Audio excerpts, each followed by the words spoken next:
सिखला बैसे बोथोरा थांदों खालदैले बैसोआ थांदों खोन्दो खोन्दो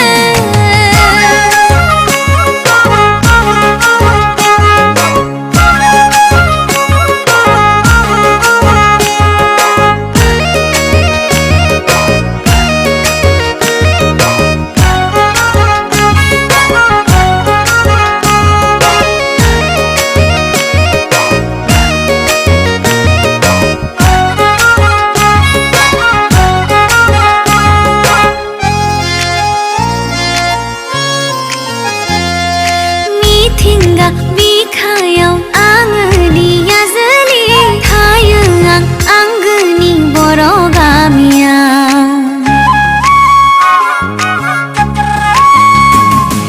सावगारि एरखाङो गोसोआ आंनि समायना रमायना बर' हारिमु गोसो आंनि